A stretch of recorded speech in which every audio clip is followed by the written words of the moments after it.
Welcome to the Best Music Podcast. My name is Dan the Music Man, and this week's featured guest is Cédric Hanriot.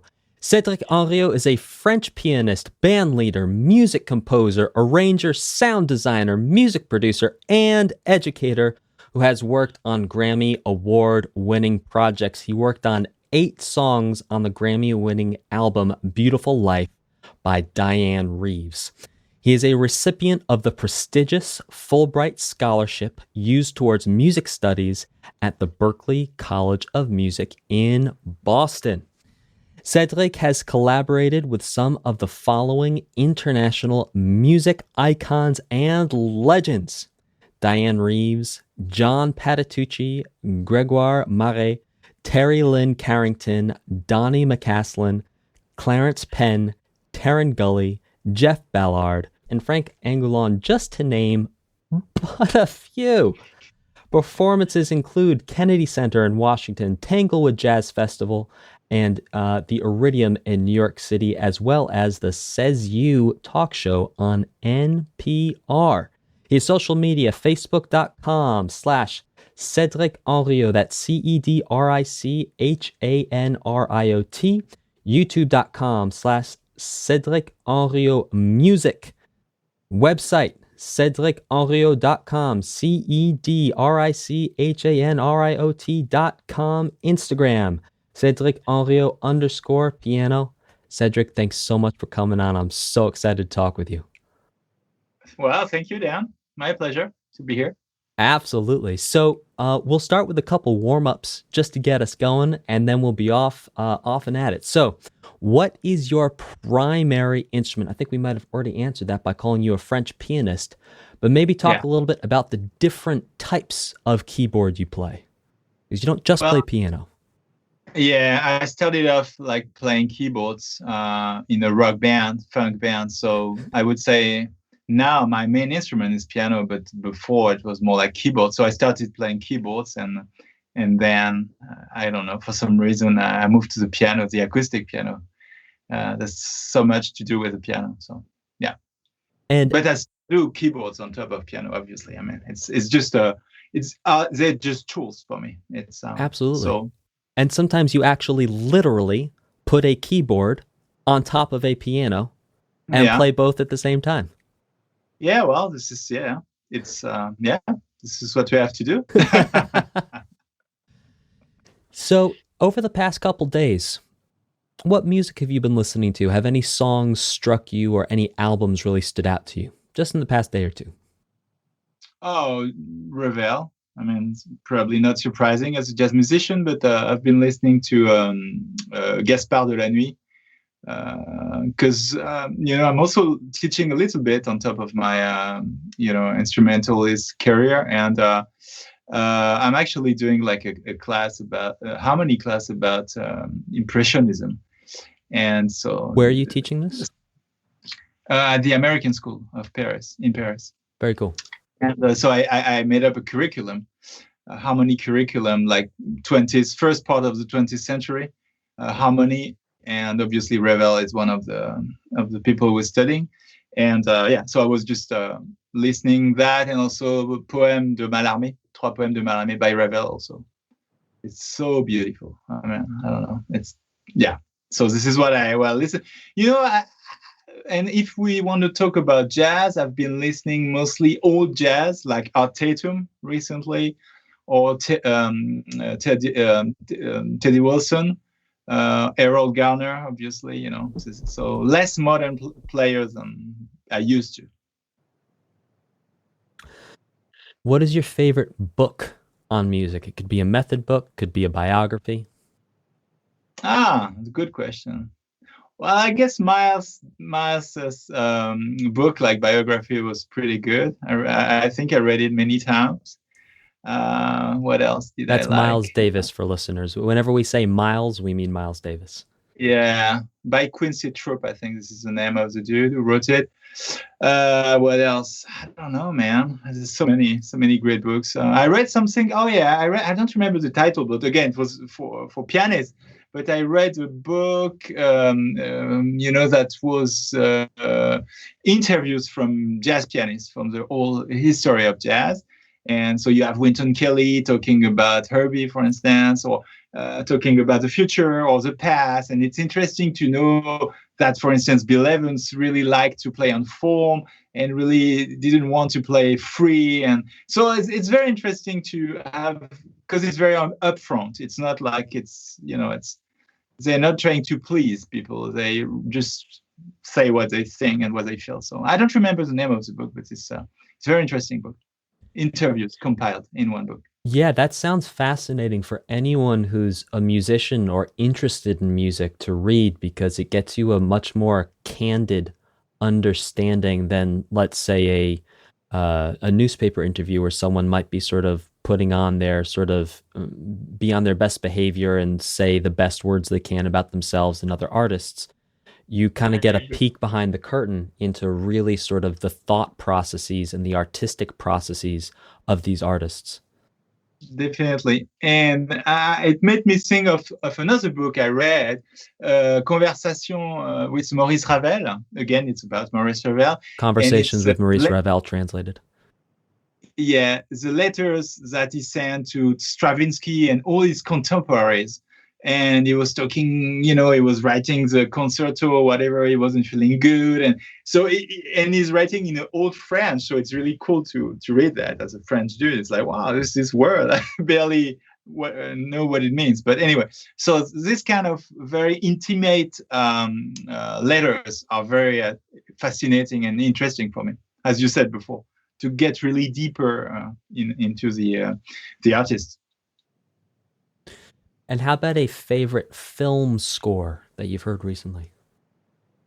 That's a good question, man. Or just something that popped out at you.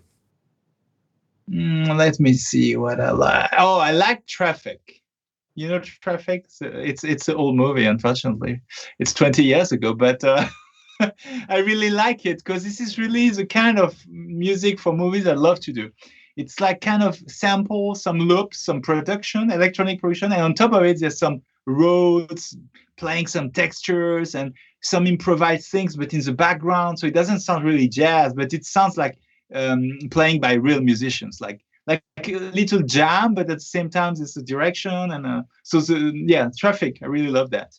Awesome. The soundtrack for Traffic. Yeah, well.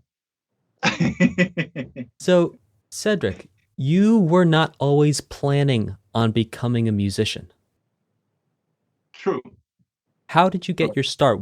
Can you tell us about your first college degree that you got, and then what the process was like, either in understanding or self-realizing that really music was the way to go? Can you talk about that period of your life and what happened there? Yeah.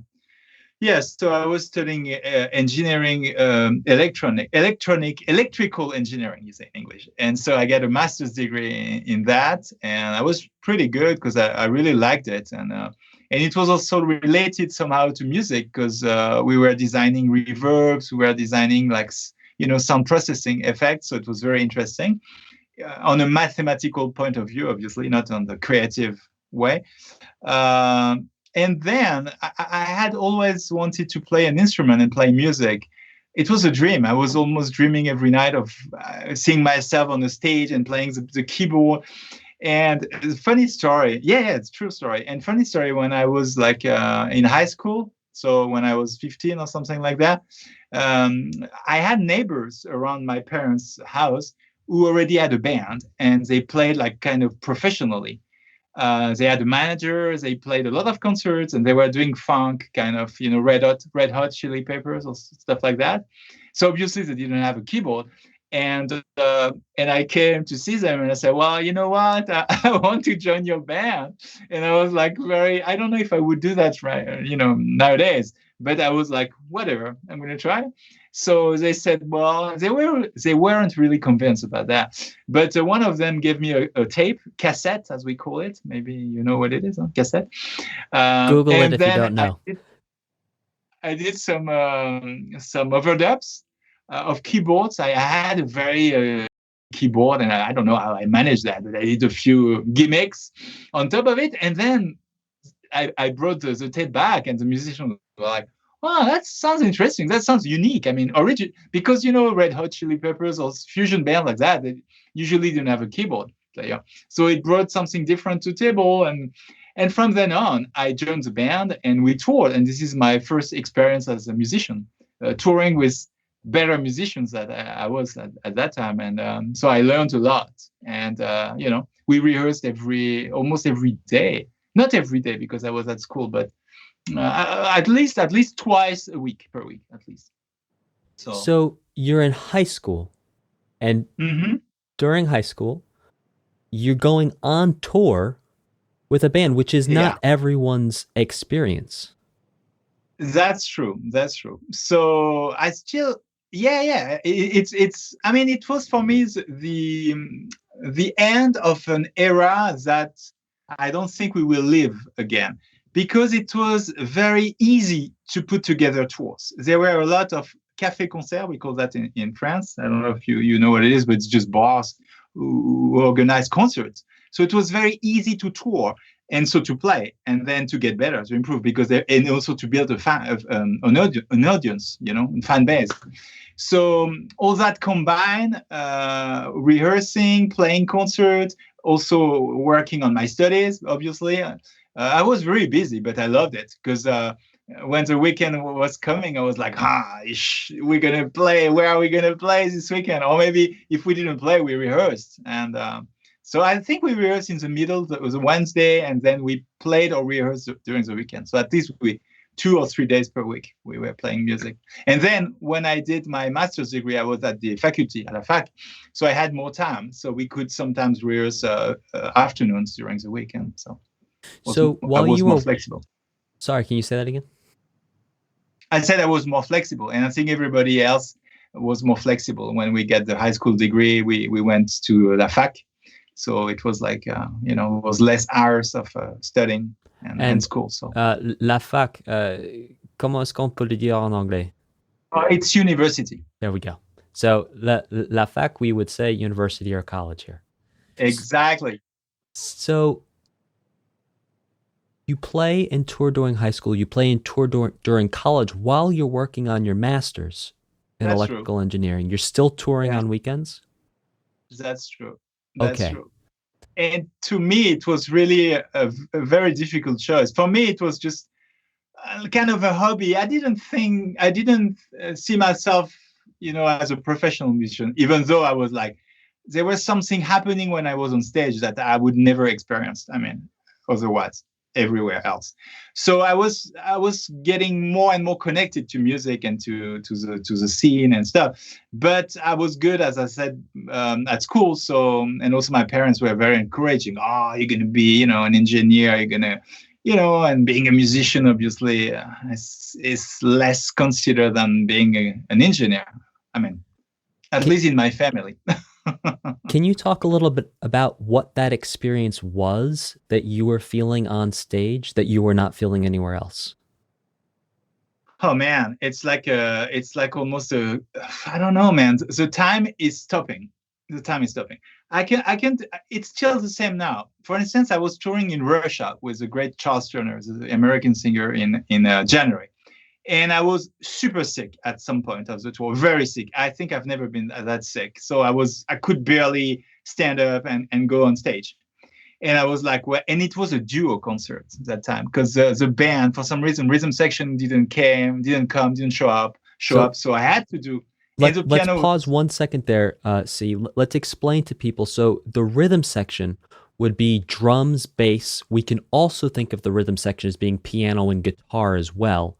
But really just thinking of, it's supposed to be 4 of you on stage. Now the drummer and the bass player are not showing up, so it's just going to be you playing with a singer, duo. And you're sick as a dog. And we never replied as a duo. I mean, it's not that different than with having a rhythm section, but still, I mean, you have to be comfortable playing duo, because it's a different setup. And you need to do it. You have to play a different role, because if a bass player was there, the bass player would be playing bass parts. So now what you need to do is, you're sick as a dog. You're playing for a duo without any rehearsal, and now you need to, with your left hand, play what the bass player would be playing while also still sounding like a piano player up top and making the whole thing happen on a dime. Continue. That's true. And it was at a Philharmonic, because this tour was great. We No. played at Philharmonic. So it was like, and it was crowded. I mean, our tour was crowded. So, you know what? At some point, I was like, I remember I was backstage and Charles said, "Are you going to be okay?" And we were looking at the clock as a watch. It was like 5 minutes before the show. And I was like, at this point, I either die or I go play. I mean, because I didn't really. And then just to say that when I arrived on stage, I was very shaking and stuff. And after a few minutes, I was like, again, the time stopped. It was like something magical that you explain. I don't know, you explained that. It's a mystery about that. And I think it's for every musician. It's the same, kind of deep connection with something you don't know. And then I got almost cured that night, because after the show, I was so energetic and people came to see me and say, "Wow, it was great." And I was like, yeah, I'm super in shape. Wow. True story. Wow. So you're getting your master's degree. Yeah. You are touring on the weekends. You're having these experiences where time stops. You're feeling a connection like no other time in your life when you're on stage. So what flips the page to the next story? What is the moment or moments that change you from being an electrical engineer into being, I'm a musician, this is what I'm going to do? I think there's probably many different things, but the two I really can explain or can think of are two people. There's one who's Joe Cocker, keyboard player, CJ Vanston, that I saw a lot on TV around that time. And he was playing kind of blues, jazzy stuff with a singer, and I really loved the way he played.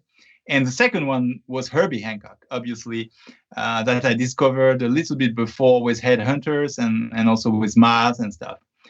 And so this is mainly the two people who really inspired me a lot. And I was trying to look up at them. Is it correct? I mean, I was admiring them, and I still, and to me it was like how you say, like a lead, like something I need to follow their path in a way, And the funny story is that CJ, I met him in LA like a few years ago because I really wanted to meet the dude, and he's super nice dude.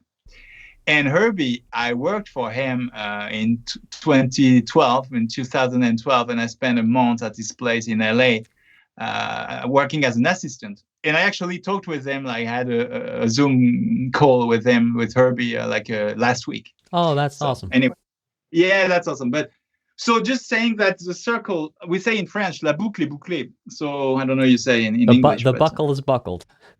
Exactly. Thank you for translating. But I think you really need that. You as a musician, as a professional musician, you don't think first about money and how to survive. The first thing is a call or a calling. Yeah, calling. I think you said. Invocation.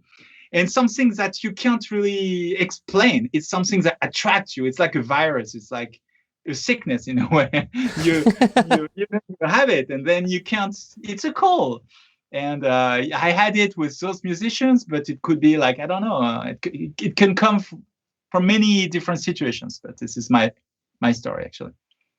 So you're getting your master's degree. You're listening to Herbie. You're listening to, I'm sorry, I forget his name, Joe Cocker's. Joe Cocker, yeah. Yeah, because you're listening to Joe Cocker and Herbie. And what happens? What happens? Then... Oh, it's frozen. So I was still touring, with the band. And so when I got my master's, I said, okay, I'm gonna stop studying, or I'm not gonna find a job as an electrical engineer. I'm gonna follow music. And also the band was improving and developing. We recorded in a big studio in the south of France, and it was really working well. So, and from then on, I had some contact, some network. I built a network in the east of France, and I started to work professionally with the organ. I played the organ. I never played the organ before, but the B3 organ, Hammond organ. So I played in a trio with a guitar player, so jazz trio, kind of blues, jazz, Kenny Burrell inspired thing. And on top of the funk band I was playing with, and I played salsa music. So I really learned from experience from then on. And I became professional. And I taught a little bit at MAI where we met in Nancy. And that's the beginning of 2000s, But and between your master's degree in electrical engineering and the time you get your Fulbright scholarship to go to Berkeley, what happens there? What gets you from France to Berkeley? True. Good question. I have a lot to say. So I worked professionally, as I said before. So I was doing pretty well. I mean, financially speaking and artistically speaking, I was improving myself. I was playing with better musicians all the time. So I was like just, trying to catch up with them. And so I was improving. I think that's the best way, because you still have the playfulness, like playing with musicians, and at the same time you're improving yourself. So I did that, and in 2005, I don't know, I think I saw a former teacher of mine who said, well, by the way, if just so there's a Fulbright grant that you can apply for, and if you get it, you can finance some studies in the States and stuff. I wasn't sure about that, but I said, well, why not? Why not? I'm going to try it, right? And then Berkeley was the first name that came to my mind, because I didn't know of any other schools in the States. I mean, there's so many, but I just knew of Berkeley. At least in France, we know a lot of Berkeley. And so I applied, and thanks God, I got the grant, because actually it was interesting. Because I think what the jury told me is like my case was very unique, as you described before. I had a master's degree, and and instead of doing that, I actually take another way, and I kind of started playing music late compared to a normal pianist, who does a conservatory and when stuff. we say started playing piano late, can you describe what you mean by that? I don't really know what age, but it was probably around 14 or 15, just, messing around with the keys. And then when I joined the band, the funk band, that was my first time playing with musicians and playing chords, major, minor. I remember I was playing fifths first. And then I said, maybe I should add another note. Oh, it sounds good. Man, this is really, it's as funny as it can sound. This is the truth. I mean, you can ask my friends from the band. So they will tell you that. I want to break that down for listeners, what you just said and why I found that so funny. So there's two basic types of chords that all of our popular music is built off of, and those are major and minor chords. We think of major chords as sounding happy, minor chords as sounding sad. Now, to create a major chord, we take 1, 2, 3, 4, 5. We take 1, 3, 5, and we play them all together at the same time. Now, the 1, 5, the minor chord also has 1, 5, but instead of 1, 2, 3, it has 1, 2, 3. So it is 1, 3, 5, 3, 1. So what Cédric is talking about, he's talking about only playing 1 and 5 and not playing the 3 to make the chord major or minor, because when you first start out playing, you sometimes can't hear the difference or know the difference between a major or minor. So he was just playing. It's like, imagine a sandwich, but there's nothing in the middle to tell you what kind of sandwich it is. It's just 2 pieces of bread. He was playing musical bread when he first started before he understood. And that's why I found that so funny, is because who would eat a bread sandwich? But it's all part of the learning experience, just so the listeners at home understand why that's so funny. Yeah. Yeah, but when I look back now, I'm just like, yeah, it's interesting. This is how how music was built, I guess, with fifths, and then we had a third, and maybe a 7 sometimes. Yeah, looking back through Uh, history. right? It's how it is. But I mean, this way of learning has also some weaknesses. I mean, but maybe we'll talk about that afterwards, because obviously going to the conservatory and getting right away to the right technique things, to the sight reading, to the theory, it's also helpful somehow. So Absolutely. I think a mix of both worlds is always the best move, because you need the experience, you need to do the transcription, the transcribing. You need to learn to play, you need to learn to listen, you need to learn your place, your instrument's role. What the piano's supposed to do in salsa versus what the piano's supposed to do in a rumba versus what the piano's supposed to do for Beethoven versus what the piano's supposed to do for Mozart. There's a lot of understanding there that doesn't necessarily come out of a book. It can, but the most effective way to get that type of learning is to learn songs note for note and go in and really listen to the great musicians that came before, and then copy it, understand it, synthesize it, make it your own, and then when it comes out, it'll be an expression of you. Yeah, definitely. Absolutely. Definitely. But I mean, life, I know some people who went to conservatory very young and they never had an experience as mine. So they're also complaining somehow. So there's nothing perfect in life. You just have to go and you have time to learn. And this is what I did afterwards when I went to Berkeley. I went about theory, and it was more my formal school then. Right. So you get your Fulbright scholarship. You're awarded a Fulbright scholarship to go to Berkeley. You go to Berkeley, so you have a master's degree in electrical engineering, and now you get a Fulbright scholarship. You go to Berkeley. Now what happens? Well, it was interesting because I didn't speak any word of English. Obviously, I was like totally lost, and I didn't know anybody there. So first of all, I said, okay, I'm gonna have roommates, but they have to be American because I want to live in America. I don't want to live with French people. So it was interesting because I don't know if maybe I can tell you my first day there. So I arrived in Boston by so airport. Then I took the metro, the subway to Alston. I think it's a little city next to Boston where I was staying. And then the lady who was one of my roommates, she opened the door and she was beautiful, first of all. So, and I had it was my first time kind of abroad, and especially in America. And she opened the door and I looked at her. I saw this beautiful lady in front of me sitting on the couch, and she spoke to me for 30 minutes and I could barely understand what she said. And I was like, yeah. And I was so tired already because I didn't get anything. And I was like, oh my God. So anyway, so that was interesting. So from then on, I worked on my English and on different things, but it was a very interesting experience. So while you're at Berkeley, you actually record an album called French Stories. Is that correct? Yeah. Yeah. So you record that with Terry Lynn Carrington and John Patitucci.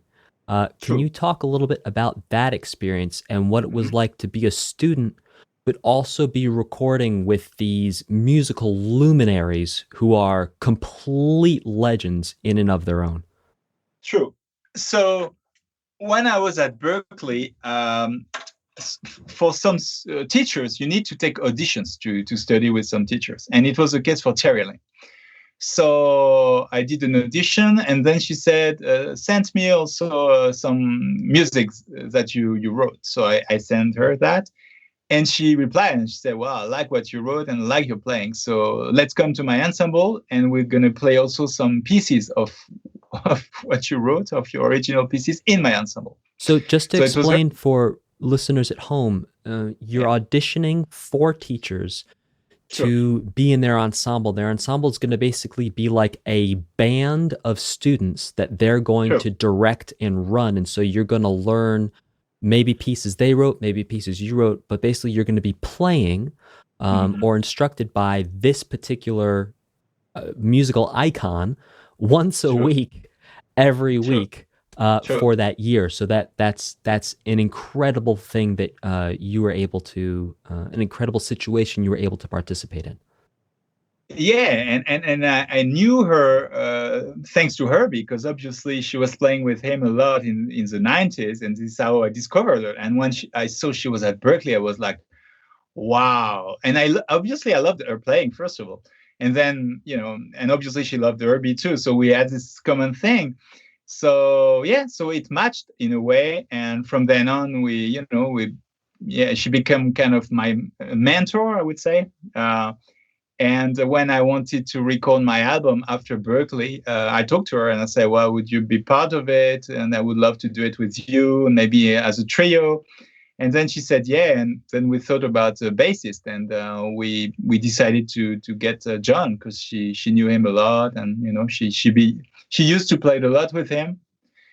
So she said that would be the perfect match. And I remember I sent an email to John. And a few hours ago, I was on the street, in Boston, and I get a call from John and say, "So I saw you.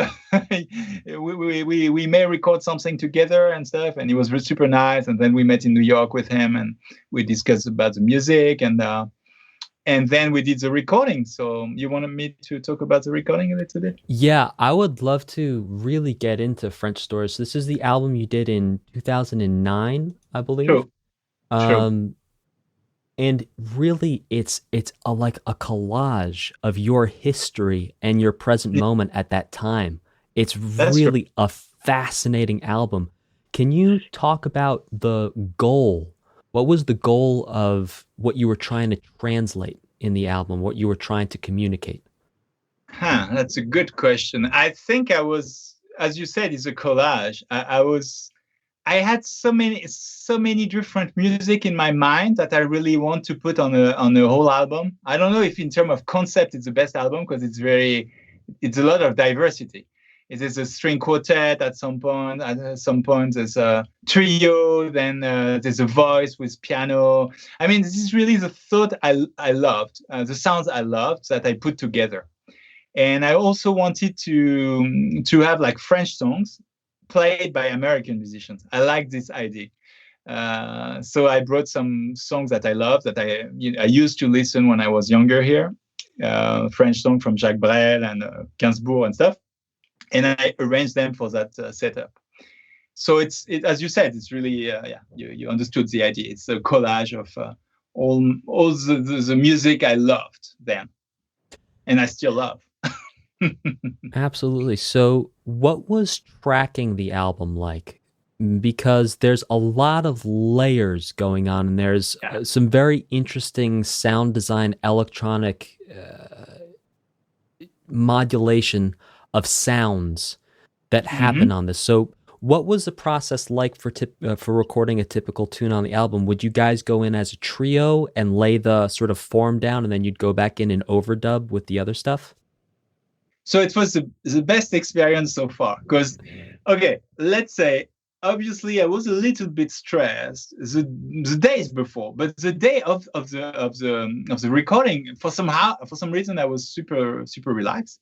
So we had like 6 hours, so which is a very short time to record the whole album. It was in Somerville. Okay, I'm sorry. Hang on. Hold on. Because I've just been talking to people who take either 10 hours, 12 hours, or 2 days to record albums. Yeah. You're recording an entire album in 6 hours. Did you guys rehearse beforehand, or you going in the studio, you got 6 hours? So no rehearsal. So let me tell you. Yeah, please. So I arrived there a few hours before Terry Lynn and John, because I bought some candies and sweets and stuff. So to install, maybe to warm up a little bit, but I wasn't that stressed. Then John was driving from New York. He drove like 4 hours to come to. I offered him like a hotel room before, but said, no, I'm gonna drive. Okay, sure. Terry Lynn arrived from a concert. She played a concert the night before, I think in Chicago or something. So she took the first plane to get to the recording. And so here they are. And what happened? Very simple. So we rehearsed a little bit. I talked a little bit about the tune. We do 2 or 3 takes. We didn't do more than 3 takes. next song, and then we move on, we move forward. And we did that for the 10 songs. I think one of the songs I did, Hymne à l'amour, I did it in Paris. It's a duo thing, so I didn't do there. And the one called Your Sweetness, it's co-written by Terry Lynn and me. And it was around a jam. We played some stuff with John and her as a trio. And then we edited it and we add some layers afterwards. And she did the vocals and I did the electronics. So basically, and the rest of the tunes, they were just recording, 2 or 3 takes. And that's it. Wow. And I don't think I did edit. I don't think I did edit. I think I kept the solo as they were played. I didn't take any solo from another take or whatever. I took the whole song. I think this actually brings me to a point that's going to come up a lot when we talk about your music, and that is the rhythmic viability that you bring to the table is scary. I mean, I like whatever project it seems that you put your feet into, there's an element of cerebral rhythm or rhythmic precision that is, honestly, it's a little scary. It's and when I say scary, it's scary as in like it's so good, like I get scared of it. Because even when you're just like improvising or blowing, and we'll talk a little bit about this project you have with Frank in a bit, but it's like that seems to be a really consistent theme throughout your musical career, is this level of understanding of rhythm and rhythmic placement that is just so precise. Can you maybe talk about your relationship to rhythm? Yeah, for some reason, I love rhythm. I always connect really well with drummers. It's not a coincidence, I guess. And I love drummers, and I think they love me too. However, I like harmony also a lot. So I would say that's the 2 big foundations of my playing. But with rhythm, you can do anything, and rhythm makes sense, gives sense to your speech, to your story. With notes, yes, but I would say for your students or for everybody, notes are not that important compared to rhythm. With rhythm, you can express everything. Because rhythm is, to me, I mean, it's just my opinion. I'm not saying that I'm right. But to me, rhythm, this is how you get moved and how you move people and how you tell a story. I mean, the notes are important, but the most important thing is rhythm. I mean, just do the experience. If you play the right notes with a bad rhythm, it's going to sound bad. But if you play approximately the right notes, but with perfect rhythm, then it's going to be like, wow, I was moved to, right? And this is a lesson I learned very quick in my career by playing salsa music, for instance. Salsa music, it's very basic in terms of harmony. It's usually 1-4-5 or 1-2-5. With very arpeggios, very basic arpeggios, but the way you fret them with a timbalero and all the percussion things makes it good or bad. And I think that was a lesson. Do you think some of your, let's call it, facility with rhythm comes from your mathematical mind and your mathematical background? I would say, I don't know, but I would say that it probably did help me. This mathematical, scientific mind helped me probably to get faster learning stuff and to understand stuff. Then there's no shortcut. You need to practice. And before I played in this funk band or salsa music, I wasn't that good at rhythm. I probably improved fast. That's kind of sure. But I worked hard and I was so passionate about it that I didn't count my hours, Absolutely. So I hope my English is good, by the way. It's understandable. Oh yeah, it is. It's fine. If you say anything like terribly, terribly wrong, I'll just say the word. Correct. Yeah. Please. Like I think you said couch before. Anyway, so how long did it take the album to come out from the time you write the first song to distribution? What was that time window like? Oh, the first song, it was, I played those songs. I played some of those songs before already, like Tribal Poem, maybe in 2005 or 2006. I remember at Berkeley, I played some of the tunes already with musicians. So I knew already some of the songs. I mean, whereas Terry Lynn and John, they just discovered them on the spot. So I don't know. It depends which songs, but it takes some time. It takes at least 3-4 years between the writing, recording, and then release of the album and tour. Yeah. So can you talk a little bit about what it was like to release the album? So was it a label? Was it self-distributed? What was that experience like? Yeah, I signed with a label, French label called Plus Loin. It was a good one at that time.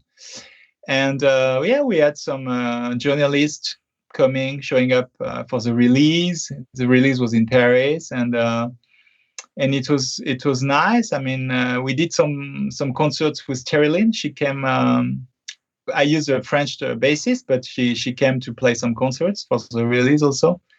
We did some festivals and some clubs, so it was very inspiring.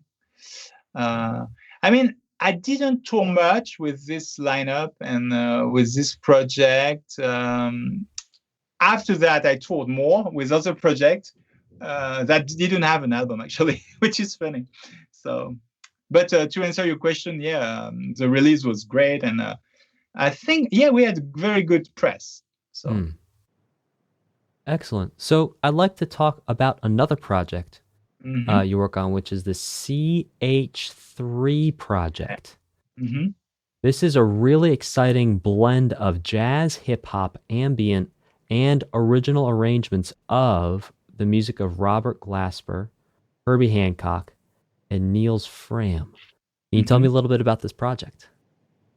Yeah. Did I send you the links towards the new album or not? Not yet, maybe? I don't think the new album, no. But we can absolutely include the links in the show notes here for the podcast. No, because it's not released yet, and we're still mixing it. I'm getting a preview. Yeah. This is what I meant. Because compared to the first album, French Stories, it's more a band project. Mm-hmm. And yes, this is my songs, this is my artistic direction, but the bassist and the drummer, who are French, we've played a lot with them. We went to Mexico, went to Eastern Europe, we're going to South America next year. So we've been touring a lot before recording the first album.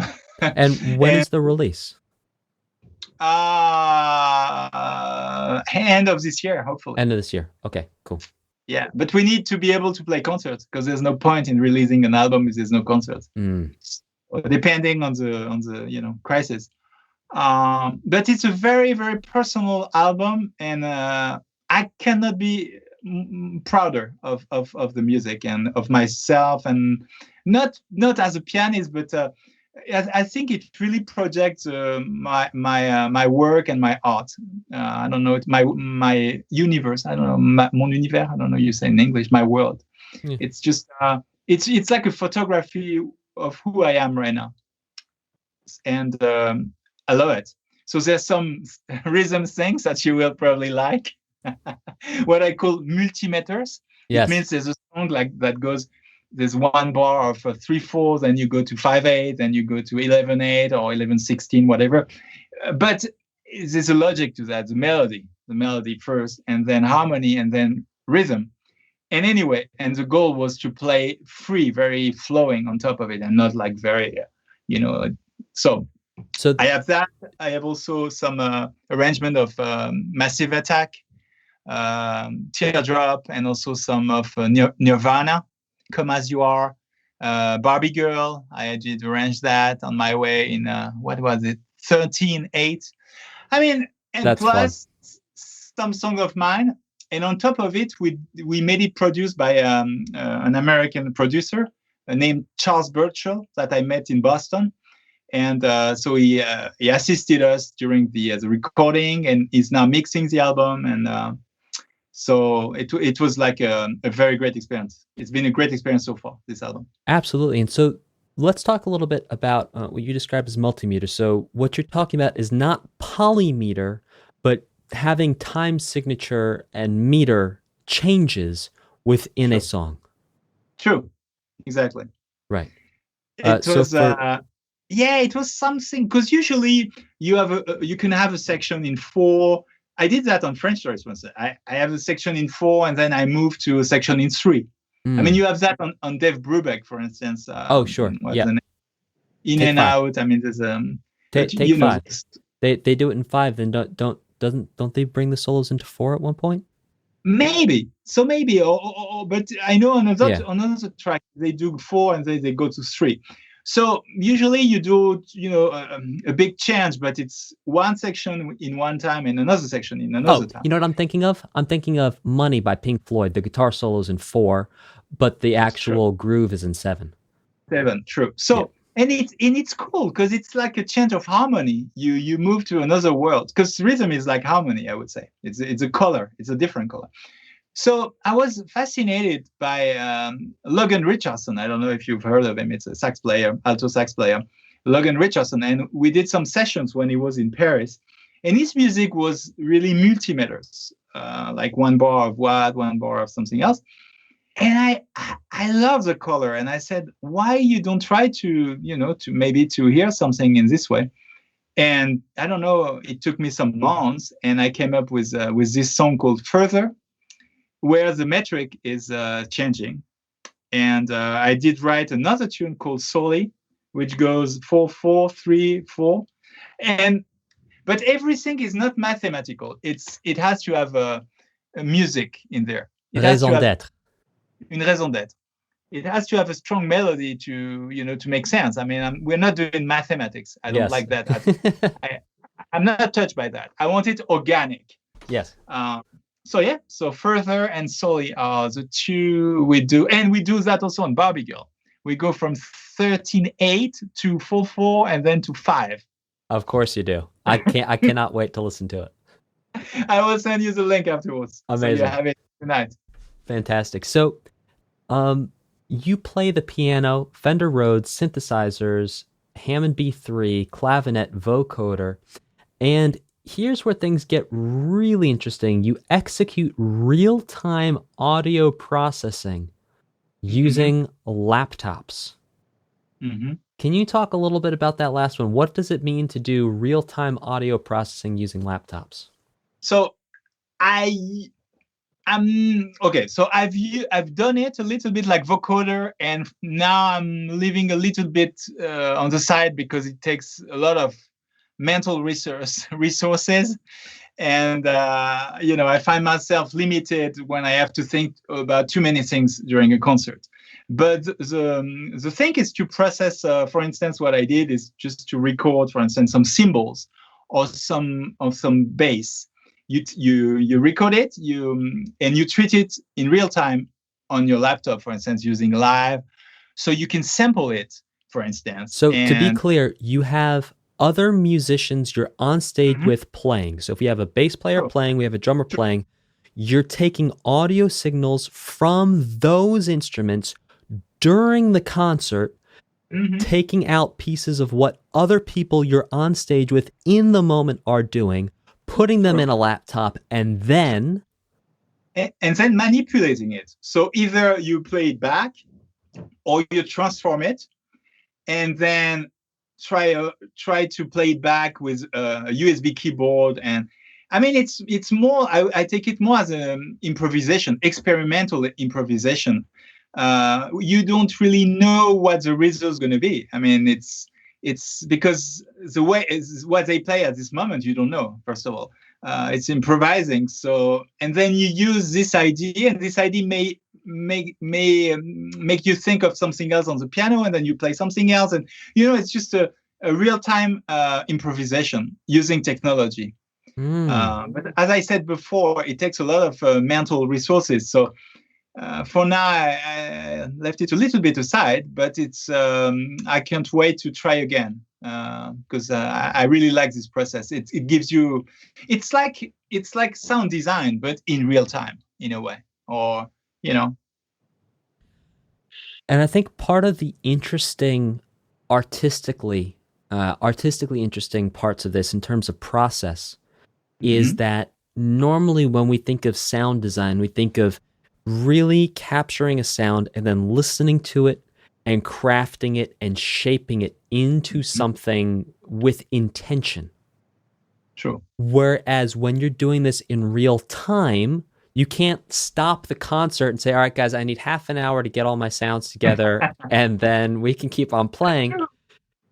There's sort of an element of surprise and an element of chance in terms of how it comes out. Yeah, and embrace. You have to embrace it. Yeah. And it's like improvisation. You play a phrase. Sometimes you don't know what you're going to play, and you have to embrace it, and then to use it, and to move forward. And so it's the same. And I love that. It puts you in a situation of urgency, of real time composition, and yeah. It's a really fascinating process. So when you are doing this computer manipulation, do you have any backup systems? Or if the computer goes down, let's say the computer crashes for some reason, like that's it, you're just going to keep on playing your piano or your keyboard, whatever you have? No, I don't have a backup system, but it's never really crashed or whatever. The only thing that can happen, but very, very, very few times, it's with the duo that we're going to talk about in a minute. Sometimes we had some click problem, and the click wasn't really synchronized, and so I just resync it, and it's easy, but it happened very few times. But in this case of sound design and real time processing, it didn't have a problem. No, it's more my CPU. My CPU can crash more. So let's talk a little bit about that. So when you're playing in a larger band context, not a duo, but a band context, to make sure that your samples are going to correctly align rhythmically with the music, you have either a tap tempo function or a sync tempo function where you're able to get your computer on the same page as to where the pulse or the beat of the song is, where everyone else is playing in real time. Am I understanding that correctly? Yeah, no, it's easier than that. Okay. If I use like rhythmic samples with a duo, for instance, Ch3, we mostly use clicks that we have in our ears. So we know we are the click, we follow the click. And so we are with the samples, rhythmically speaking. For Ch3, when I use samples, rhythmic samples, I usually introduce them before we play. So we hear the tempo throughout the sample. Got it. Okay. So I think I understand now. So what you're saying is when you're playing in the duo project, which we can go talk about now. So this is a duo called. Could you actually remind me of the name of the duo? KS2. KS2 duo. This is with Frank Agulon and Cédric Hanriot. Frank is a crazy drummer. He also has a wife who is a crazy singer. Incredibly talented bunch over there. And you guys play in a duo formation, so it's just drums and piano. And what you were explaining before is that so that you can set up samples to play and augment the sound of the duo, you guys have a click track playing so that those samples will trigger and play at the correct time, and you'll know when they're coming to be able to musically and artistically anticipate them? I don't think. I think no. We have a click track. Yes. Okay, that goes, and we follow the click track, and the samples are synchronized with the click track. Right. Therefore, we all are synchronized. Oh, maybe this is what you said before. I think we're saying the same thing essentially. Okay. But the thing is, like, maybe we can talk about that. So I'm using Ableton Live, and we didn't want like a fixed form. So there's some sections of the tunes that are fixed. Let's say for the verse, and the chorus can be as many times as we want, and then I push a button to move forward, and we do that. And sometimes we don't have a click. Sometimes it's like a free improvisation, so the click is just shutting down. So we're trying to use Ableton Live different ways, and not to be squared and to be too fixed too much with electronics, because that can be a drag, actually. For sure. So I'm just going to break that down for listeners at home. So essentially what's happening is, if any of you at home have ever played music or seen someone play music, you're going to practice a lot of the time with a metronome, which is going to click. It's going to click at a generally fixed rate of speed that you're going to determine ahead of time. So what Cédric is talking about is for a performance, having a click. Now, the reason why he was saying it can constrict you is because, let's say you have a song and you're going to have the click go for 4 minutes before you know the next song you're going to play for 3 minutes is going to be a different click speed, at which point you need to change the click. That means you only have those 4 minutes of time where that click's going to be playing. And as a jazz improviser, I wouldn't say the last thing you want, but one of the last things you want is someone telling you this is how long you're going to be able to play from X to X because of a click. So what Cédric has set up in terms of the technology is that he can use samples, so pre-recorded musical elements or pre-generated musical elements, that he can play that will synchronize with the click for him and Frank to play with.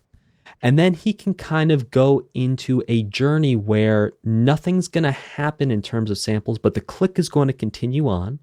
And then when he and Frank are ready to go back to the sample, then he can actually press a button, which will trigger that sample to come back in line and in time with the click, so that it's a much more open format and allows for a free improvisation section or sections in between the triggering of the samples on the click. That's true. And of course we can get long, but we can go also short. Yes. Because there's some nights you don't get inspired on this section and you just want it for bars. And some nights you just have something good idea, so just develop it for 20 bars. So we want to keep this freedom. Absolutely. And so you guys have actually recorded an album, which had a very interesting concept to it. It was talking about the experience of one day. Can you talk a little bit about that album? Yeah. So we actually, the idea of this duo was from Frank. Frank asked me, if I wanted to join him and to put together a duo. And I was like, wow, that's fantastic. I've never, did a duo with a good drummer and such a great drummer. It's going to be awesome.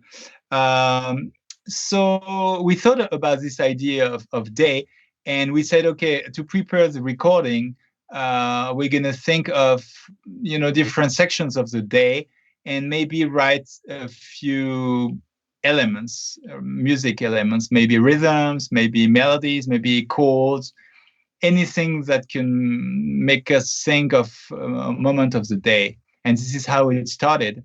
And then we saw each other. We rehearsed at this place for a few days. And he brought some ideas. I brought some ideas. We brainstormed. We tried them. We add more layers. We found some sounds.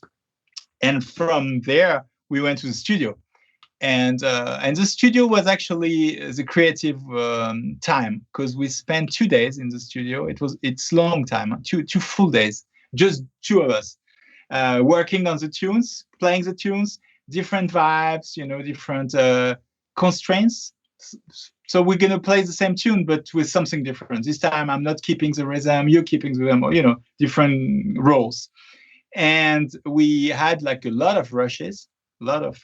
And then from there, we decided to take this take and to edit it. And so this process took a lot of time. I think it took us like a year, seriously, a year, to get all the tracks together and then to be able to mix it. But the next album was going to be recorded this year. It's going to be different. It's going to be more like a normal album because we already have the tunes and we already know what we're going to do. So we just have to go to the studio, record a few takes, and then we'll have it. But this time it was interesting, but very long, very long. It's a very interesting album. It has a feeling. The whole album globally has a very interesting feeling. It imparts something. I'm not sure what it imparts, but it definitely has a message. I'm not sure what that message is. But yeah, maybe I'll go back and listen to it a couple more times to see if I can figure it out. But it has a very interesting, intriguing feeling to it.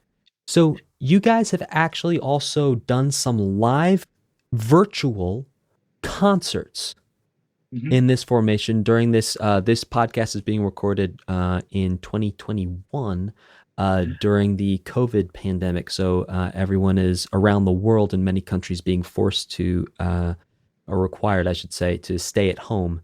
And you guys have been actually bringing music to the people virtually. Can you talk about that? Yeah, it was interesting. So we did a real concert in August. We have to mention that in a festival of Juan-les-Pins Jazz Festival in south of France. So anyway, so we did a real concert there, but we were supposed to play a concert in Chaumont in France. And because of the crisis and lockdown, they said, well, instead of, postponing the concert or canceling it, how about you guys come and there's no audience and we do a video recording of the concert. So we did, and the concert went online, and that's how it was interesting. It have in between like recording album and a concert. So we had to, to be in the music. We couldn't be like, with the headphones, and we had to be kind of performing in front of an audience, even though there were nobody. But at the same time, we had the quality of being in a studio, and so it was comfortable in a way. I mean, of course, we miss the audience, but yeah.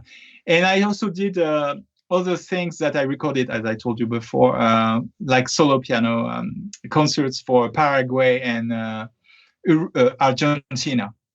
So I recorded to original repertoires because I never had repertoires in a solo piano before. So that's interesting. I mean, I'm not saying that it's the best thing, but if it can bring some art and some joy and some, to people, at least, we help. Absolutely. The last project I want to talk about, I just want to get just a little inside scoop on this. So you worked on 8 songs on the Grammy-winning album Beautiful Life by Dianne Reeves. Can you talk a little bit about what your role was in contributing to that album, what that experience was like to work with? There's some big names on that album. So can you talk a little bit about that whole experience? So you mentioned a lot of names that actually didn't meet. So they're on the albums. We played on the same tracks, but we didn't meet. Because back then I was in China. I was touring with a French drummer. And I remember when we went back to hotel after the shows, I had to work on Diane's album. So she or her producer sent me some music or some ideas. And then they say, well, just record what you hear or whatever. So I plugged my headphones in my hotel room and I was, playing, finding some sounds, maybe some chords, some roads and stuff. And then I went to bed, and the next morning we went back on the road, and that was crazy, man. That was so it's how it worked out, actually. I worked remotely for that. So all you hear from me, the rows and all the synths, I recorded them on my laptop in China. Funny story. And then I did also the charts. I mean, les partitions, the charts, right? Yeah. The scores. Not for everybody, but I think for the rhythm section, so for the drummers, bassists, and additional pianists. And they did record in New York, I think, and with Diane. Yeah. So fascinating. So you're on tour in China, and at night after you perform, you go to your hotel room, You Oh plug man. in your keyboard, you put your Yes. headphones on, and then you're recording music for a Grammy-winning album Yeah. in China Well, on the road. we didn't know it would It's win. incredible. I mean, obviously nobody would, but first of all, I was honored to be part of the album anyway, even if the album didn't win.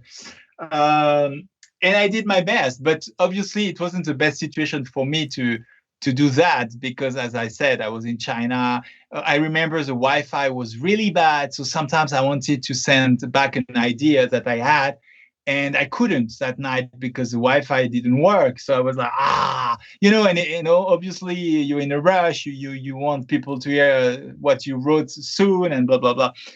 So it wasn't the best situation, but I think I managed it, and yeah, and, Yeah, and when I heard it won a Grammy, I was like, wow, that's incredible. So I got my little poster. I think I have it here. fantastic. That's so cool. So, see, we're going to move on into the second part of this podcast where we talk a little bit about lifestyle, Hmm. practice, creativity, and Yeah, performance. yeah. So, Could we maybe have a little talk about Polaroid songs? oh yeah. It's a project. It's another project of mine, which I really like, and we're gonna. So it's a trio, jazz trio, bass, piano, keyboards, and drums. So this is And on top, Polaroid Songs is the name of yeah, the of the, group or the project? of the project. It's a Okay. project, Polaroid and Songs. exactly. And on top of this trio, we have a string trio, so Okay. cello, violin, and viola. And this is basically my buddy Bertrand, who's bassist, and myself, who put together this project. And we decided to describe the feelings we had on tour when we were on tour. We went on tour a lot together. It's part of Ch3, for instance. And we went to Asia, we went to a lot of countries, and we wanted to kind of pay tribute to the different cultures we met. So we wrote a song about Indonesia. We wrote a song about Japan, where I'm using some Japanese voices as the starting point of my songs. He used like the clave, the Moroccan clave, as a starting point for his song about Morocco. Anyway, and so it's a great project. We haven't recorded yet, but it's going to be probably at the end of this year. But what I wanted to tell about this project, we're going to extend it to a symphonic version with a symphonic orchestra. And we wrote, Bertrand and I, for symphonic orchestra, and it was supposed to be played in November, last November, but because of crisis, it's postponed. I think in October, next October, we'll have the premiere symphonic orchestra, and then we would have probably 5 or 6 other concerts on top of that, and hopefully more afterwards. Wow, that is So exciting. yeah, for me it's huge because writing for symphonic and playing with symphonic is your own repertoire. It's like, so it's another step for me. I mean, playing with bands, I love it, with big bands, but playing with symphonic, your own music, whoo, with this project, I'm very excited. As much as with the release of Ch3. I mean, those are the two main things for this year. That is really exciting, and I'm really, really excited to either watch video or listen to the recording You of will. of that whole thing. That's going to be really cool. Wow. Yeah, man. I'm excited too. Yes. So that's going to be 40 or more musicians all playing your like symphonic orchestra would be 40 or more, correct? No, it's more. I mean, I think it's more like 70 or 80 musicians. Yeah. Oh, wow. Okay. Yeah. Yeah. Whoa. Yeah. It's a huge band. So yeah. So it's kind of a crazy project. But the funny thing is, like, as crazy as it sounds, it seems to interest more people than the sextet or more Yeah. realistic projects, because For instance, I was talking to Herbie last week, and I remember I told him about the duo, about the trio, and then I talked about this symphonic orchestra project, and I saw it hit him like it does for almost everybody around me. When I talk about this project, it's like, wow, it's going to be, and it's truly, it's a lot of work, though. I mean, writing for symphonic orchestra, as you can imagine, I mean, it's yeah, but it's as a musician, I would say, and maybe we'll talk about that afterwards in the second section. But as a musician, as an instrumentalist, you have also to know how to write music, to arrange music, and to orchestrate music as much as you can, because it's part of our job, and it makes us better musicians after that, because we can hear the music more, in the globality, and less what the piano does, but what the piano does in context with the music, and Yeah, I think that goes back to what we were talking about earlier about understanding the role of the piano. And the more arrangement you do, you begin to understand the potential and the role of different instruments. And then you understand everything, like you said, from a global perspective. Definitely. And then, as you or I, because I know you play the guitar, we can transpose this conception of the full orchestra to our own instruments. For instance, you can decide to play different voices, to play maybe 2 or 3 voices, something that play bass, something that play chords, something melody, and you orchestrate it so you can play it on the guitar, and that becomes fascinating because you can adapt it to your instrument, and yeah. Super cool. Well, we'll keep an eye out for that project. Please. Looking at performance and creativity for lifestyle, how many hours of sleep do you sleep a night, and how do you find that sleep or lack of sleep impacts your creativity and your performance? Well, I'm very sensitive to sleep, so I would say if I don't sleep much or enough, the creativity goes down for sure. I mean, I know people that are force of nature. Most of my friends I go on tour with, they go out late, and next morning they're super tired, they haven't slept, and the night when it has to play, they play super well. In my case, it's more difficult. I would say average of 8 to 9 hours, which I understand it's already a lot, but this is how I operate. So scientifically, you're right where you're supposed to be, I think. So okay, yeah. So yeah. Have you ever tried mindfulness or meditation to help you with creativity and performance? Well, it's funny. I just did some meditation practice before we talked. So hey, me too. Yeah, I did like 15 minutes or something. Oh yeah, man, it helps for sure. I mean, it helps everything. It helps your mind, your body. So obviously, it helps your music and your creative, because you feel so much better in your own body, and the relationship you have with time, with people, with your feelings, with, I mean, if you meditate, you know what I'm talking about. So yeah, definitely helps, and I would recommend that for sure. Yeah, absolutely. How do you find that exercise or movement impacts creativity and ability to perform? So again, I know people, I won't say names, but even famous that don't exercise, they stay, they don't work out or exercise, and it's perfectly fine for them. In my case, I discovered quite lately that I need to exercise, and at least try to exercise every day. And I have to put that in my routine, I would say. So I try to walk at least every day, or to work out, to lift some weights, or to swim when I can, or to bike. So to me, it's very important. It's part of it's like meditation, food, and exercise. It's Sleep it's a too. package. Yeah, sleep. And sleep. And this is what you have a hard time to do when you're on tour.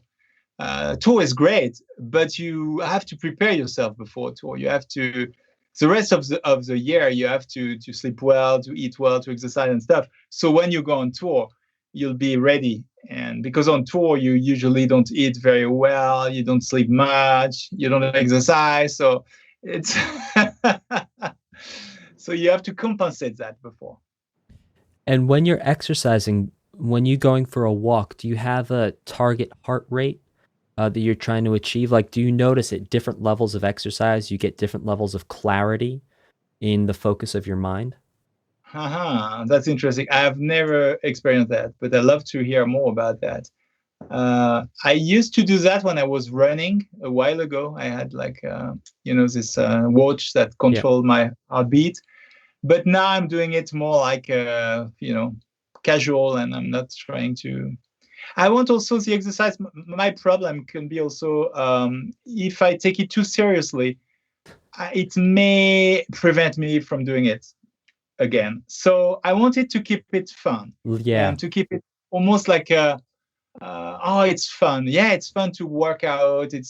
And sometimes if I don't want to work out much, I treat myself. I say, okay, for today, I try to adjust because I don't. It's me. It's my functioning. Because I know if I'm too hard with myself, I won't last. It's like meditation. It's like anything, or even piano. If I decide to practice too much, I mean, at some points I'll be like, I need to, and then it does the opposite effect. It's all about the balance, and it's all about keeping it fun and keeping it just light, not serious. Keeping it fun.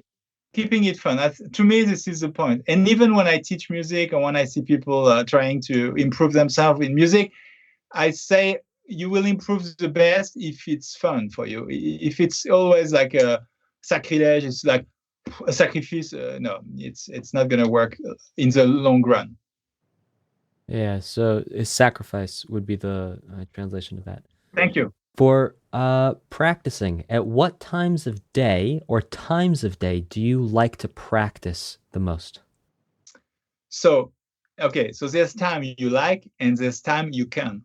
So you have to consider in life. Well, both. So which time do you like? Which time can you? Okay. No, but it's interesting to say because so far I loved mornings. I'm a morning person when it comes to energy and mind energy. But because of my activity, sometimes I have some Zoom or Skype stuff in the morning or some business side. I can practice only at night or in the evening or in the afternoon. And I find myself kind of liking it at this period. So I'm happy because I'm more flexible now. If the morning is busy, then I know that I can practice maybe more in the afternoon. So I would say in my case, the morning is probably the best. Then it would be mid-afternoon, and sometimes after dinner, evening. If I'm not too tired from my day, the creativity is there. So there's not only one period of time during the day where I can practice. But you enjoy the mornings most.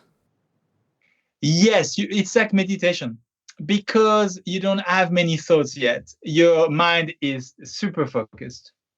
And then you work on something, on a rhythm or on a scale or a technique exercise, and right away you go into, you're not like, oh, okay, so this concert got canceled. So what if, whatever. All the business side. Because we're talking about music, which is the best part of our business. But then when we talk about business, agents, labels, promotion, presenters, foundings, and etc., that I deal also, I manage also that. It's another part. How many hours a day on average do you practice? And then how many days a week on average do you practice? Okay. So I would say when you're at home. So sorry, let me clarify. So you're at home, regular routine, not on tour. You have time. You're not preparing for an album. This is like for you to maintenance. Mm-hmm. How many hours a day do you practice? How many days a week? Optimal. Yeah, optimal. Would be 2 to 3 hours per day, and let's say 3 to 4 days per week. That would be more would be cool. Less would be okay. Yeah, I don't believe in 8 hours practicing. If this is a question. No, it's not the question. No. but I'm just also mentioning that. I don't think so. I don't believe in that. I mean, it's going to be inefficient for sure. So speaking of efficiency and also being effective, what yeah. is the maximum length of time that you can practice on one day and it remains effective? It depends on how many breaks you take. It's more about breaks. Of course, you can't work in a row. You can't work like 8 hours in a row. Well, let's in a row. How many hours in a row is effective for you?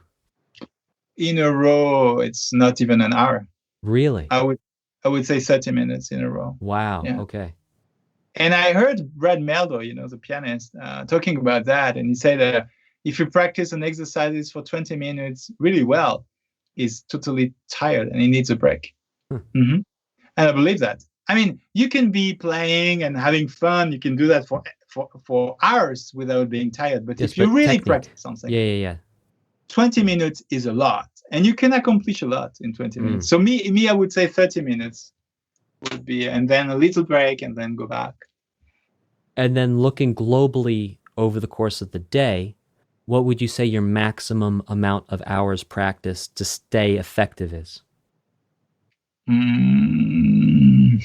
haven't counted, but maybe 4. 4? Yeah. I'm talking about practice again. I'm not not playing. Not playing with other musicians, but practicing. Yeah, 4 is already a lot. And I read a lot about that from classical musicians. And yeah, most of them, they say it's 3 to 4 hours. It's already a lot. Practice again. So for a professional musician, maybe 2 to 3 hours is already something, because we usually need to teach or to rehearse or to go for concert or business. And for students, maybe not professional, an hour a day or an hour and a half a day is already a great amount of time. It's more how steady you do it than 8 hours one day and then not doing it for a week. Yeah, the way I like to explain it is that the number of practice days is as important as the number of sleeps in between practicing. Because if you practice for 8 hours on one day a week, then you don't practice on any other, you're not going to remember it. Sure. 2 weeks later. But if you practice for half an hour every single day and you sleep well, it actually will write the information a heck of a lot better into your brain. One of the leading sleep scientists, Matthew Walker, was talking about how your brain will actually replay fine motor movements while you sleep. So whatever practice you do during the day, your brain is actually going to replay and rewrite again into the disk, that's your brain, at like 4 times the speed you practiced it at. So it's going to be sped up. It's going to rewrite all that stuff in there. So I always bring that example up when people are talking about, oh, well, if I practice this wrong once and I practice it right, 4 times, it's not that bad. Yeah, but what happens is when you sleep, that turns into practicing it wrong twice and practicing it right 8 times. That's true. So spreading those practice days out, I think to your point, is exactly the way to do it. If you can find half hour a day, that's going to be way better than 2 hours every 3 days. Definitely. And with anything, I would say. But for music, definitely. I agree. Even though some days you need more, you want more, you say, well, I'm curious about singing. I just checked some Foray or some Chopin music that I want to practice. And I'm like, I don't have much time, but whatever. I think we also have to get disciplined in our work, in our practice. That's also something difficult. Another interesting concept around practice days, I was talking to jazz guitarist Rez Abbasi about practicing, and he was talking about actually instituting and creating days where you are not allowed to play to Wow. So I think he said he takes 2 days a week where he does not allow himself to touch the guitar. But the reason for doing that is because then the other days when he gets it, creativity, performance, everything is so much bigger because he's had those days of rest. I agree. I mean, it's of course. Very interesting. Yeah, but I do kind of the same. I mean, there's some days during the week I don't practice or I don't touch my instrument. Usually on Sundays, for instance. Yeah, there you go. Yeah. So at least one day per week, and it really helps. I'm not doing it consciously, but it's unconscious. But I feel so much better without touching the instrument at least one or twice per week. Yeah, for sure. Throughout your life, when you look at practice, what has come the easiest to you in music? I don't get the question. Okay. So let's say some people have perfect pitch. Mm-hmm. We could say that pitch identification comes very easily to them. Okay. So what comes easily to you? That's a good question. Is there anything? That's why I didn't get know. the question, because I was like, do I understand well? So what comes easy? What should I say? Maybe rhythm. Rhythm. Kind of rhythm. Yeah, I think I get it quite quick and quite easy if I understand well. Again, it's just a matter of having it right in my mind, and then I can do it very, very quick. I would say rhythm. And what has been throughout your time, so from even when you were a student, what was the thing that was the most challenging for you to really understand and integrate? As a musician, in music, maybe memorize songs. I'm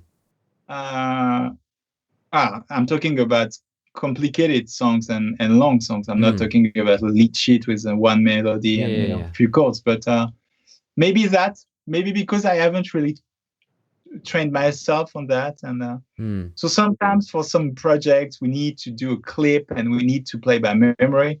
So it takes me sometimes to get the page, to try to get a visual memory of it, and then and then practice that. So because I think this is but I don't see anything else at the moment.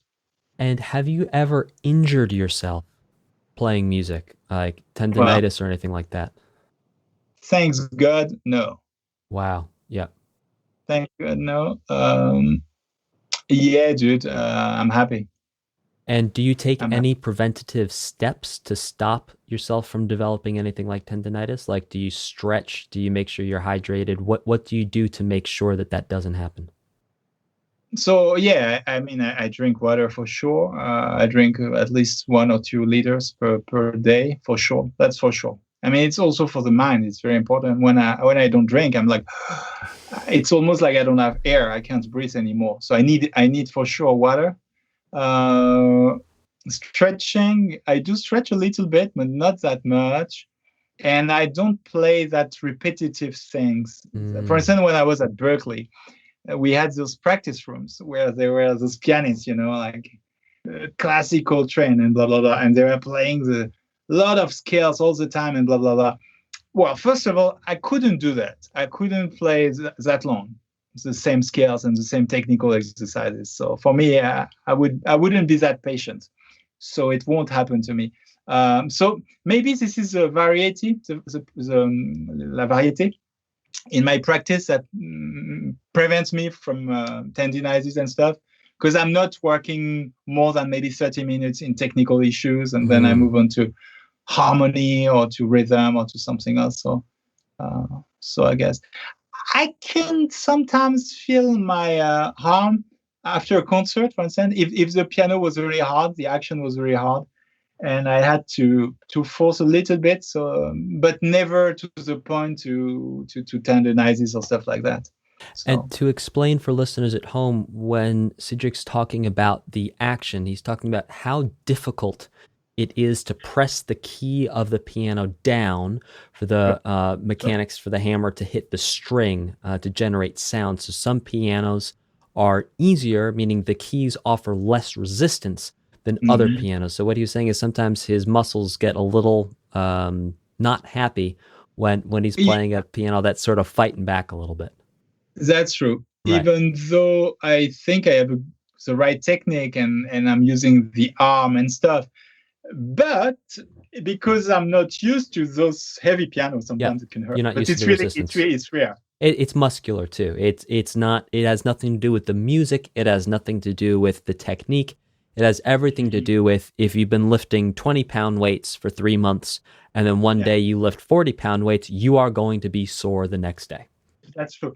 And to be fair, I would say that the very few occasions it happened, it was on pianos, because most of the great pianos, they either too light for me for my taste, or they perfect, action. I mean, heavy, not too heavy, but the ones that are very heavy are usually the honky tonk piano, like very bad. So it happens less and less. It didn't happen for, I don't know, for years. So. Excellent. So this was more back in the day when you were playing suboptimal pianos.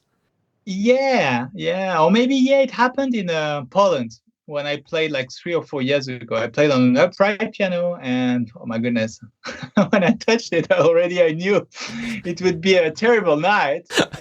But I think it hurt a little bit my hands, but I think we did some good music. We made some good music, so this is what counts, right? Excellent. So how do you stay creative, or do you stay creative? Do you take any steps to stay creative? I think to stay creative, as we said before, it's balance, is also to be interested in other things than music.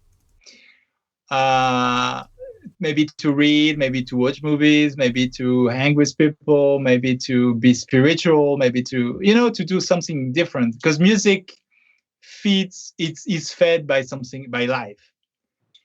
And so to be curious about life, to be curious about science, about techniques, about other fields, and not about just music. I really feel very boring. It happens rarely, but when I'm with other musicians who just talk about music all the time. Oh no, has this podcast sure. been an hour and a half of you feeling bored, Cedric? How are you doing? But it's a podcast, but and I like it, but let's say you're on a tour and the musicians Yes. who are with you, they only talking about, have you seen the new bass? I got new strings. Have you seen? And they watch concert of bassists. No, I'm just talking about bass, but it can be with any instrument. And at some point, for me, it needs some depth. It's music is nice, but music is one thing in life. It's not life. You're right. So Variety. At what time of day or times of day do you feel the most creative? oh, that's a good question. I would say probably it depends, but I would say probably evening. Probably evening. Before or after Yeah. dinner? Before what? Before Before or dinner? after dinner? I don't really know. Probably before dinner. Yeah. Yeah. But in real life, if you play concerts, the audience doesn't want to know when you feel creative. You're on stage, you have to play. Yeah. So that's always what I think, right? That's a reality. We have to be pragmatic, even though we have our preferences. But have you ever burned out? So burnout yes. is playing, touring so much that you don't even want to touch the piano. Yeah, it happened a few times, but it did happen less and less because I'm getting older and wiser. Yeah. That's for sure. I mean, I'm not joking. That's for sure. It happened. When would it happen? I think like 4 years ago, 5 years ago. I was touring with City of Poets. You mentioned Clarence Penn before, and I was playing with him. So we did a tour in America, 2 weeks tour. Didn't I catch that tour in the city? Yeah, it was in the city. Yeah, I saw you play that tour. Okay, so Yeah, it was that with yeah. Donny McCaslin? Yes. Yeah. Indeed. And then I went to Europe. I played a couple of weeks or 1 week. And then right after, I played with my trio in Asia, Japan, China, South Korea, which was great. Obviously, as a musician, what can you ask for? Is you play concerts, but there were no gap in between. It was America, one day after Europe, and one day after Asia. So how long It's were you like on the road for at least 3 months in a row? So playing in a almost row. playing almost every night. Yes, and obviously, as you can imagine, like the jet lag, Yes. going from America to Japan, not even thinking of the travel because the travel tires you up so much. Um, so I wasn't really considering that back then. Now I would say, okay, I have a tour here and a tour there. I'm going to wait a little bit for the Japanese tour, for instance. But back then I was, crazy to tour everywhere, all the time. Uh, and then you go back and you feel no energy and no passion anymore. No passion anymore. So Ah.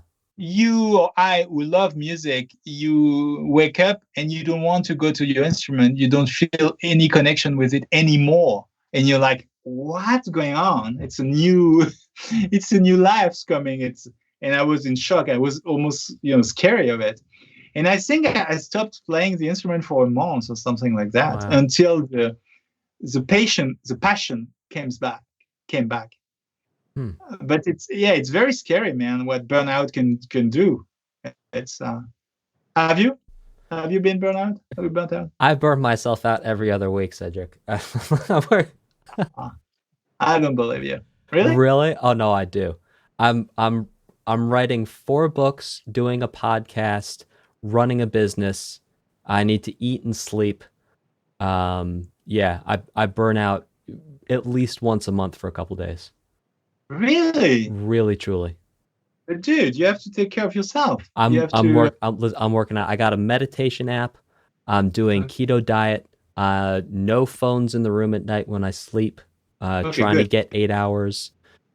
Just trying to do everything around to maintain a high level of output. But like you said, you had this experience and you learned from it. Now you know to space those tours out. I'm definitely learning to space projects out in a uh, True. in a more friendly way. Uh, Yeah, so I'm not working on 20 things at once for sure. true. And take some times off, also some days off. That's very important. Not thinking about your business, and that's at least once per week. I mean, you have to take at Yeah, least one per week. It's impossible not to do that, or you're gonna. I mean, you're young, you have a lot of energy, but the older you're gonna get, the harder it's gonna be for you to maintain this regime. So, absolutely. and you'll be more efficient working a little less. I'll suggest you a book after that. I have a good book about that Oh, if you can want to. can you can you suggest it now? I'm sure anyone who's working with burnout would love to hear about it. Uh, it's upstairs. I don't Oh, okay, remember the you don't name, know the title. That's but fine. I give it to you, and then you post it afterwards Yeah, on the forum or chat. yeah, I'll put it in the show notes. Show notes, burnout book. We'll put it in. I mean, there's many, but this one is particularly good. And and it says no matter how busy you are, you need to rest and to rest. I mean, Mm. you need to take one day and stuff. They say better than me. I mean, you'll be more confident than what I'm trying to convince you now. Yeah, Okay. it's definitely it's an interesting thing to do, to try and find that balance. But it's also a good thing, man. I mean, don't get me wrong. It's great to want to work and want to succeed and to have this power and this strength. It's great because I don't think many people have that. Most of people, they want to have their job and they get paid and that's fine. And now we back home and we are passionate about what we do, so it's great. So the only downside is we have to manage ourselves a little bit so Mm, we can still have the fire. mm. Faut allumer le feu. And that's going to be my last French rock song joke for the rest of the day. Nice. Allumez le feu, Johnny Holiday. Yeah, Johnny Hallyday. Yeah, okay, Yeah. you got it. Anyway, so let's move on to talking about performance. Have you ever experienced performance anxiety? Yes. Okay. What does it feel like when you experience performance anxiety, and how long does it last? Like, does it last up until you start playing first song, second song, the whole way through the concert? It depends how stressed I was before. If I was stressed for the night before, it doesn't last much. But if I was stressed already for a week, then it can maybe last the whole concert. That being said, I've been stressed less and less. Again, I can't really remember when I was that stressed.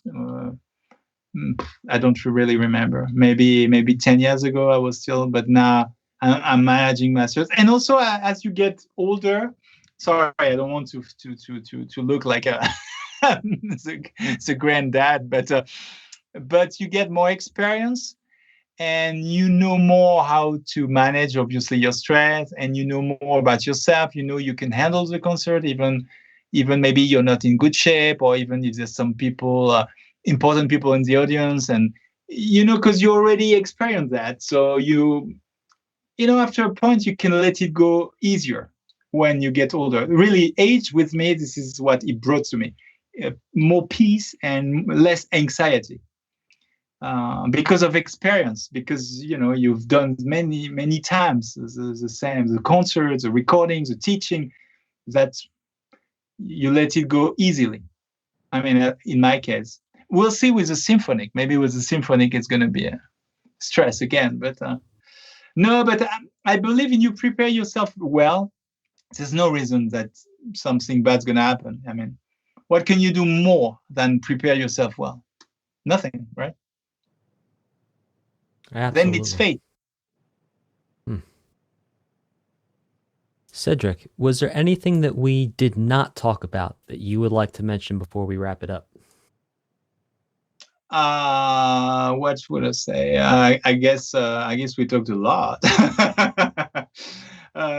We didn't talk much about practicing. I mean, what to practice, but that's another subject, another topic which is big. But you know, yeah, maybe we can have another conversation in the future about that. Well, when you say what to practice, that's always going to be very varied on where someone is in their musical progression. Right? Mm-hmm. So like what someone who's needs to memorize finger number 1, 2, 3, 4, 5 needs to practice versus someone who needs to play games with a metronome, put the metronome on the and of 2, clicking once every 3 measures. Mm-hmm. That's two very different things. But do you maybe have any ideas for global practice tips that anyone could look at doing?